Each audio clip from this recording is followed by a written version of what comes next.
जय श्री कृष्णा, राधे राधे। तो मेरे एक नए ब्लॉग में आपका फिर से स्वागत है। ये ट्रिप ब्लॉग ही है। तो ये है बेनेसर धाम। तो बेनेसर धाम की कहानी आप सुनिए पंडित जी के जुबानी। जी है, बलराम जी हैं, क्या क्या है? ये भगवान महावीर महाराज अच्छा।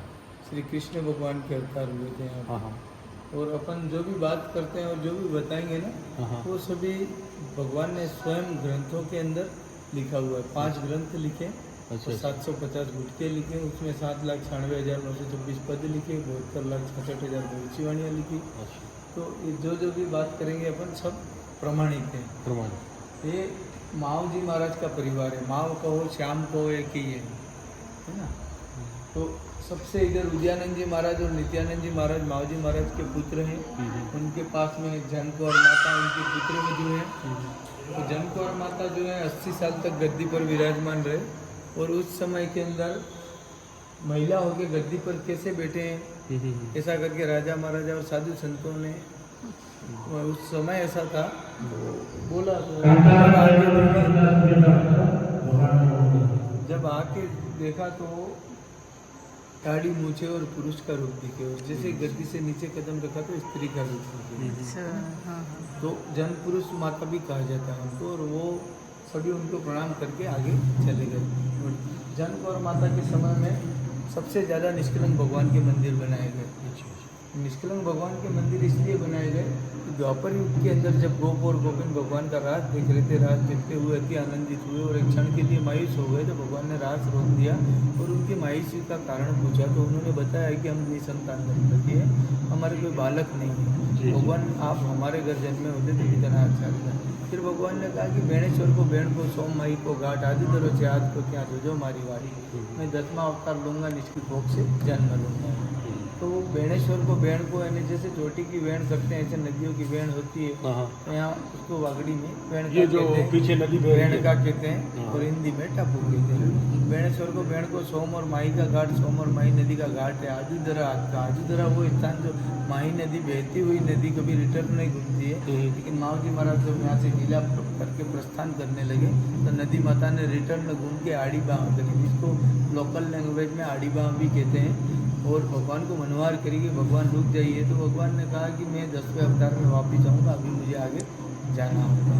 और राजा बलि के ऊपर तीसरा कदम रखा था वामन भगवान ने, वो जगह भी यही है। केबीसी में क्वेश्चन भी आया था, तीसरी ऑप्शन बेणेश्वर धाम का। तो उनके पास में श्री कृष्ण भगवान है, वही माव है, वही श्याम है। माव को श्याम को एक ही है। उनके पास में मनु माता, वकत माता और रूपो माता तीनों उनकी धर्मपत्नियाँ। 3 इसलिए हैं कि उनका एक विवाह तो समाज में हुआ था और एक विवाह जो है विधवा विवाह का पहले प्रचलन नहीं हुआ करता था। तो विधवा विवाह के को प्रचलन में लाने के लिए किसी के साथ ऐसी घटना घटित हो जाती है तो जीव को सारी उम्र तकलीफें और कष्ट भोगने पड़ते थे। तो उनको कष्ट से मुक्ति दिलाने के लिए भगवान ने स्वयं विधवा विवाह किया। और उसके बाद में एक विवाह पाटीदार कन्या से करके अंतर जातीय विवाह को बढ़ावा दिया, जाति पाति के भेदभाव को मिटाया। और एक विवाह जो है धार की राजकुमारी साहू माता से स्वप्न में हुआ था। उनका मंदिर बाहर बना हुआ है। और जब सुबह उठे हुए तो हल्दी कुमकुम मेहंदी सब लगी हुई दुल्हन के वेश में। और पल्लू के ऊपर देखा तो नाम लिखा गया, पूरा एड्रेस लिखा गया, माता केसर पिता दालम ऋषि सबलापुरी पाटण गामणनो धाम और मावजी महाराज नाम। उनके पिताजी को बोला मेरा विवाह तो मावजी महाराज से हो गया। उनके पिताजी भी आश्चर्यचकित रह गए कि यार क्या लीला है। फिर उनके विद्वानों को सभी को बुलाया और सभा आयोजित की। और सभा के अंदर उन्होंने कहा कि ये क्या लीला है, हमारे समझ के परे है, आप ही बताओ। तो उन्होंने कहा कि ये तो स्वयं श्री हरि नारायण के अवतार है और आप उनको ले बजाइए। तो वो यहाँ से भोजपुर मंदिर में आके रुके, पास में गाँव है वहाँ। और मावजी महाराज यहाँ से वहाँ गए। साबला में हरि मंदिर है और यहाँ बेणेश्वर धाम ये हरि मंदिर राधा कृष्ण मंदिर के नाम से भी जाना जाता है, श्री हरि मंदिर भी कहते हैं। तो भगवान वहाँ पधारे और उन्होंने कहा कि आपका मेरा जो विवाह है वो स्वप्न में हुआ है, नज़र नहीं मिला सकते, दृष्टिपात होगा, पाप लगेगा। तो वो ऊपर झरोखे में चढ़ के बैठ गए। और उनका आध्यात्मिक प्रेम था, सांसारिक मिलन नहीं हुआ था। तो उस आध्यात्मिक प्रेम के ऊपर प्रेम सागर ग्रंथ लिखा, वो भोजपुर में। जैसे भगवान ने 5 ग्रंथ लिखे, 750 गुटके लिखे, उसमें 7,96,926 पद लिखे, 72,66,000 भविष्यवाणियाँ लिखी। कुछ भविष्यवाणियाँ अपन जैसे कुछ भविष्यवाणियों की बात कर लेंगे, जैसे परी परी पानी बेचा है, उस टाइम में घी दूध नहीं बिकता था, उन्होंने बोला पल्ली से पानी बिकेगा, आज मिनरल वाटर बिक रहा है। वायरे वायरे बात होगा तो मोबाइल पे बात हो रही है हवा में, है ना। चामड़ानो नाणो चाले रे महाराज, मतलब चमड़े के रुपए चलेंगे तो चमड़े के अपन सोचते थे कि एल्यूमिनियम के, तांबे के, पित्तल के, कागज के नोट और सिक्के सब चल गए, अब चमड़े के कैसे नोट आएंगे। तो जैसे मोबाइल का युग आया और टच स्क्रीन से पे आउट कर रहे हैं अपन, गूगल पे कर रहे हैं, चामड़ानो नाणो चाले रे महाराज, है ना। और बैंक में भी जाते हैं तो उंगली रखते हैं, उसके बाद में प्रोसेस शुरू होती है। अयोध्या में राम मंदिर बनेगा, राम मंदिर बनेगा, ये अपन बचपन से सुन रहे और बना भी चाहिए, लेकिन यहाँ क्या गा रहे हैं, अयोध्या तो नवी हो से महाराज, मगर ने नगर निशान रोपा से महाराज, मतलब पूरी अयोध्या का नवीनीकरण होगा अयोध्या धाम का। और मगरे और नगरे, मगरे यानी पहाड़ी डूंगरी, पहाड़ी डूंगरी, धुनी धाम, गली गांव मोहल्ला शहर देश और विदेश सभी जगह परचम लहराया, ध्वजा लहराई और पूरा अयोध्या धाम नया हुआ, नवीनीकरण हुआ। और अयोध्या धाम के जो जब भव्य भूतों ने भविष्य इतना जब जबरदस्त कार्यक्रम हुआ कि देश विदेश में डंका बज गया।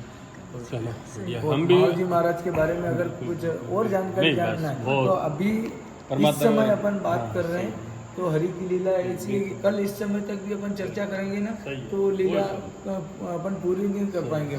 तो यहाँ बेणेश्वर धाम कभी भी आप आइए, 2 घंटे 4 घंटे 5 घंटे आज जिंदगी में इतनी उम्र में पहली बार दर्शन हुए हैं। नहीं, जितना समय हो उतना समय यहाँ रहिए। यहाँ म्यूजियम भी है, म्यूजियम के अंदर भगवान ने वस्त्र पट्टिका के ऊपर जो भौगोलिक चित्रण और भूगोल एवं ज्योतिष विज्ञान के ऊपर आधारित चित्रण भी दिया हुआ है। और जो आपको आज जो अपन सैटेलाइट देख रहे हैं, अपन लड़ाकू विमान देख रहे हैं, है ना, और मिसाइलें हैं, रॉकेट है, अलग अलग दिशा में 2 व्यक्ति मोबाइल पे बात करते हुए, व्यक्ति कंप्यूटर चलाते हुए, एक साइड में कीबोर्ड है, एक साइड में एक हाथ में माउस है, हेडफोन लगे हुए, ये सारे उन्होंने चित्र बनाए दोनों हाथों और दोनों पैरों से।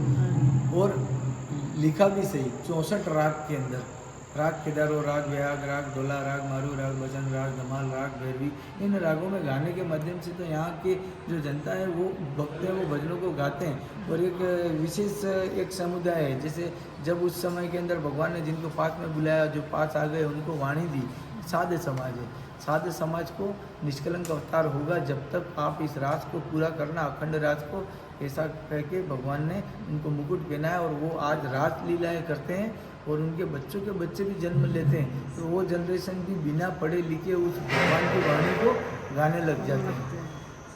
और उनके उसमें किसी का देवलोक गमन हो जाता है तो बैठा के ले जाते हैं, लेटा के नहीं ले जाते हैं, पालकी करके। तो 2-2 दिन भी हो जाते हैं बॉडी को, तो मावजी महाराज का स्तोत्र बोल के घी का लेप लगाते हैं, रॉबर्ट जैसी बॉडी हो जाती है, उनको बिठा देते हैं फिर ले जाते हैं। कई लीला है, उनकी लीलाओं के बारे में सचित्र भी आपको बता देंगे। उसके अंदर ग्रंथों के अंदर ग्रंथों की कॉपियाँ भी हैं। माननीय प्रधानमंत्री महोदय आए थे, मुख्यमंत्री थे जब, तो उनको बताया था ग्रंथ में लिखा हुआ है गुजरात का दीपक दिल्ली में जलेगा, गुजरात में दीवो दिल्ली में बढ़ेगा न पूरा जगत में अजवाल था, मतलब गुजरात का दीपक दिल्ली में जलेगा और पूरे विश्व में उजाला होगा। तो आज वो प्रधानमंत्री पद पर भी है और पूरे विश्व में उजाला हो रहा है। वैसे सभी पार्टियों के लोग आते हैं यहाँ, जो भी आए वो भक्त हैं, जो जैसा भाव रखे भगवान फल देते जाएं और सबका कल्याण करते हैं। और गुरु महाराज जी नवे पीठाधीश्वर हैं और गुरु महाराज जी के दर्शन का लाभ लेने के लिए आते हैं। पहले सबसे पहले मावजी महाराज हुए, फिर उनके बाद में गादीपति उदयानंद जी महाराज उनके पुत्र हुए, फिर उनके बाद जन कौर माता हुए, है ना। उनके बाद में शिवानंद जी महाराज, पूर्णानंद जी महाराज, कमलानंद जी महाराज, परमानंद जी महाराज, देवानंद जी महाराज और अभी गुरु महाराज गादी पे विराजमान है। तो गुरु महाराज जी के समय में देश और विदेश में एक कई जगह बेणेश्वर धाम का प्रचार प्रसार भी हुआ। और प्रचार प्रसार करने के लिए अपने फंड से या खर्चा करके प्रचार प्रसार कर रहे हैं ऐसा नहीं होता है। यहाँ भगवान की लीला है, भगवान खुद लीला करते जाते हैं। और गुरुवर पूरा मतलब योगदान है उनका पूरे क्षेत्र के अंदर शांति, सद्भाव और धर्म की स्थापना के लिए वर्षों से हर गांव धोनी डूंगरी पहाड़ी, जहाँ जंगल, जहाँ अपन कभी नहीं गए ऐसी जगह भी वो जाके सभी जगह अलग जगह थे और सबको एक करने के लिए मावजी महाराज ने एक ही सूत्र दिया है, एक ही मंत्र दिया है, प्रेम तुही ने प्रेम स्वामी प्रेम त्या परमेश्वर। जाति पाति के कोई भाव नहीं रखते हुए सभी को एक माना है भगवान ने।